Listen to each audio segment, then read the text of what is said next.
Hi friends, நாங்கள் இப்போ எங்கே போய்கிட்டு இருக்கிறோம்னு சொன்னால் புங்குடு தீவில் கண்ணகி அம்மன் கோயில் தாண்டி ஏதோ ஒரு குண்டெல்லாம் போய்கிட்டு இருக்கோம்.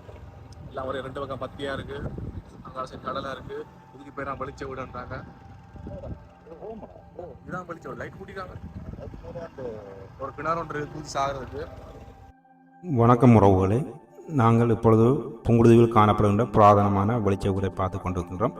இந்த வெளிச்ச வீடு ஒல்லாந்தர் காலத்தில் கட்டப்பட்டு பின்னர் பிரித்தானிய காலத்தில் பராமரிக்கப்பட்டு தற்பொழுது இலங்கை அரசாங்கத்தின் தொல்பொருள் திணைக்களத்தினூடாக பராமரித்து வருகின்றது. வெளிச்ச வீட்டில் அமைந்திருக்கின்ற புகை பகுதியானது நெருப்பு மூட்டி புகைகள் வெளிவருவதனூடாக இந்த கடலிலிருந்து வருகின்ற கப்பல்கள் மற்றும் மீனவர்களுக்கான ஒரு சமநிலையாக காணப்படுகின்றது. இந்த வெளிச்ச வீடை சுற்றி இருக்கிற பகுதி மிகவும் இயற்கையான ஒரு அழகிய கடற்கரையோடு சேர்ந்த ஒரு பகுதியாக மிகவும் ரம்மியமாக காணப்படுகின்றது. இந்த பகுதியில் காணப்படுகின்ற இந்த மணிக்கூட்டு கோபுரம் இதில் அமைக்கப்பட்டிருக்கின்றது. பாருங்க, பார்த்து வௌவால இதுதான் எங்களோட புங்குடுதீவு கோட்டை வெளிச்ச வீடு. நல்லா இருக்கு, ஸ்பீடாக புங்குடுதீவு வெளிச்ச வீடு. அதில் இதில் நெருப்பெரிச்சு இந்த வெளிச்ச வீடுக்கான ஆரம்ப காலங்களில் இங்கே நெருப்பெரிச்சா இந்த ஓட்டைக்கு இந்த துவாரத்துக்கூடாக மேலே புகை சென்று அந்த நெருப்பு வெளிச்சம் கடலில் இருக்கின்ற மீனவர்களுக்கு மற்ற கப்பல்களுக்கு தென்படும் என்றாலும் இதுக்குள்ளார நெருப்பெரிச்சு செய்யப்படுகிற ஒரு செயற்திட்டமாக இது அமைக்கப்பட்டிருக்கு. இதுக்கெல்லாம் நெருப்பெரிக்குது. இது சுண்ணாம்பு கல்லால் கட்டப்பட்ட பழைய ஒரு கட்டிடம். அதான் முருகக்கல், அந்த சுண்ணாம்பு கல் முருகக்கல்ல பயன்படுத்த.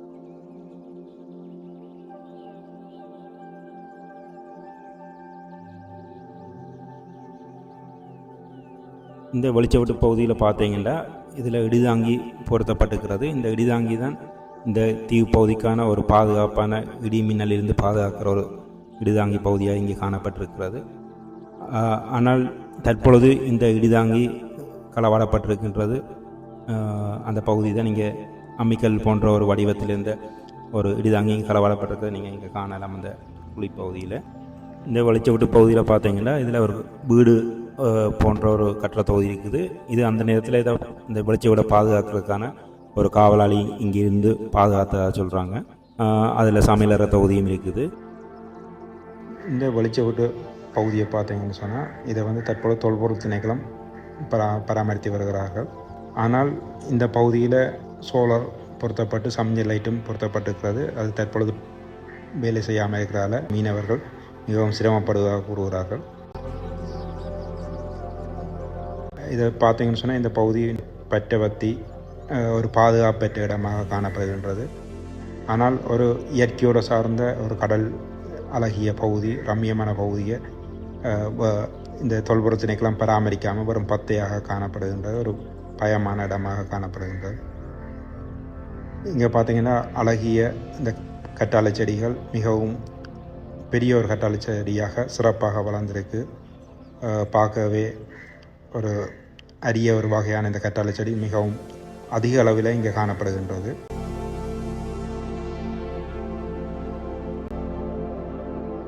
ஒரு பசுமையான இடமாகவும் ஒரு புல்தரைகள் நிறைந்த ஒரு இடமாகவும் கால்நடைகள் வளர்ப்புக்கு ஏற்ற ஒரு இடமாக நெடிய பனைகள் சூழ்ந்து இந்த பகுதி மிகவும் ரம்மியமாக காணப்படுகின்றது. மேலே சுற்றுலாத்துறையினர் பார்க்க ஊக்குவிக்கலாம். இதை ஒரு சரியான பாதை, ஒரு போக்குவரத்து பாதைகள் இல்லாமல் இந்த பகுதி யாருக்கும் தெரியாத ஒரு பகுதியாக காணப்படுகின்றது. இதனை திருத்தி அமைத்து இதற்கான பாதைகள் அமைப்பதனூடாக இந்த பகுதி சுற்றுலாத்துறையினர் வருகை தந்து இந்த கிராமமும் வளம் பெறக்கூடிய ஒரு இடமாக காணப்படும். இங்கே பார்த்தீங்கன்னு சொன்னால் இந்த சூரிய வெளிச்சம், சூரிய மறைவு மிகவும் அழகிய கடற்பகுதியில் மிகவும் அழகாக தெரிகின்றது. மனதுக்கு மிகவும் இதமாக இருக்கின்ற இந்த பகுதியை பார்த்தீங்கன்னு சொன்னால் அந்த சூரிய அஸ்தமமாகிற பகுதியை பார்க்கும் பொழுது மிகவும் மனதுக்கு இதமாக இருக்கின்றது.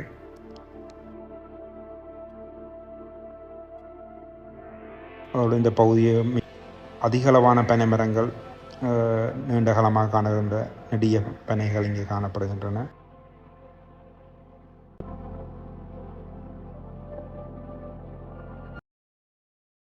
இந்த கடற்கரோரமாக பார்த்தீங்கன்னா இந்த சூரிய மறைவு மிகவும் அழகாக தென்படுகின்றது. ஒரு பிரகாசமாக அழகாக இருக்கின்றது. இந்த வர்ற பாதையை பார்த்தீங்கன்னா பாதை புதிதாக அமைக்கப்பட்டு ஒரு குறையாக மிகுதி பகுதி போடாமல் காணப்படுகின்றது. இதனை ஒழுங்காக பாதை அமைப்பதனூடாக இந்த பகுதிக்காக சென்று வருவது இலகுவாகவும் ஒரு சுற்றுலாத்துறையை கவரக்கூடிய ஒரு இடமாகவும் வரும். இங்கே பார்த்தீங்கன்னா கால்நடைகள் இந்த புல்வெளி கடற்கரை ஓரமாக இருக்கிற புல்வெளிகளில் மேய்ந்து கொண்டிருக்கிறது, அழகாக இருக்கிறது. அதோடு இங்கே அந்த காலத்தில் வைக்கப்பட்ட தென்னைகள் பனைகள் கூட பராமரிப்பு இல்லாமல் இங்கே இருக்கிறத நீங்கள் இந்த பாதையின் இருமரங்கிலும் இந்த தென்னை மரங்கள் பனை மரங்கள் அழகாக காட்சியாக காணப்படுகின்றது. இங்கு இந்த பகுதியில் மண்கள் அகலப்பட்டதாக களவாக அடப்பட்டிருக்க தென்படுகின்றது. அந்த வேலியை பாருங்கள், ஓலையால் அடைக்கப்பட்டு அழகாக அழைக்கப்பட்டிருக்குது.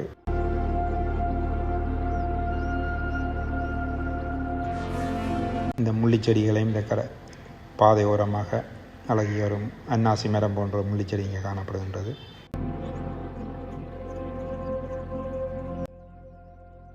தூரத்திலேருந்து பார்த்தீங்கன்னா இந்த பாதையில் நாங்கள் சென்று கொண்டிருக்கையில் கண்ணகி அம்மன் கோயில்கிட்ட இந்த கோபுரம் தெரிகின்றது. மிகவும் அழகாக இருக்கின்றது. பிரமாண்டமான புங்குடுதியில் அமைந்திருக்கின்ற இலங்கையிலே ஒரு பிரமாண்டமான கோயில் என்று கூறலாம் இந்த கண்ணகி அம்மன் கோவில்.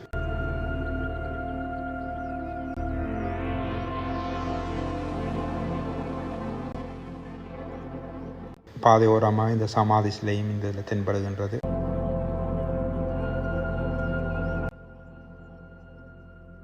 அழகாக அமைத்திருக்கிறார்கள். இப்போ வேலைகளும் செய்யப்பட்டிருக்கு. இதில் இந்த பட்டு செடிகளை பார்க்குறீங்க, மிக அழகாக இருக்குது. அதோட இந்த கோயிலில் வளர்க்கப்படுகின்ற காளை மாடை பார்த்தீங்கன்னா மிகவும் பெரிய ஒரு காளை மாடு, மிகவும் ஆக்ரோஷமாக இருக்கின்றது. அதுக்கு 2 கயிறுகள் போட்டு கட்டி இருக்கிறத பார்க்குறீங்க.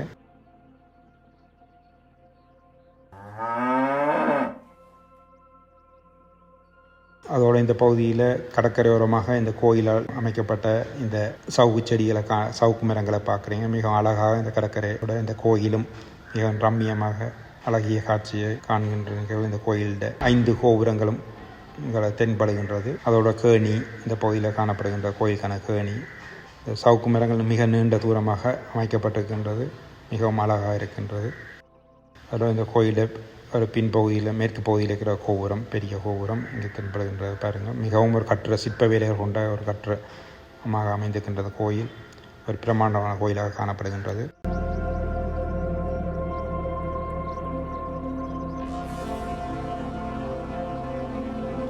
அத்தோடு இதில் பார்த்தீங்கன்னா இந்த பூஞ்செடிகள் மிகவும் அழகாக இங்கே பராமரிக்கப்பட்டு வருகின்றது, அழகாகவும் இருக்கின்றது. மடத்தோட மரங்கள்லாம் வைக்கப்பட்டு சூலகம் அமைப்பினூடாகவும் இந்த பகுதியில் கோயில் நிர்வாகம் சேர்ந்து இந்த மரங்கள்லாம் வைத்திருக்கிறேன். இதில் இந்த புங்க மரங்களும் கொன்ற மரங்களும் மிகவும் அழகாக இருக்கின்றதை நீங்கள் காட்சி காண்கிறீர்கள்.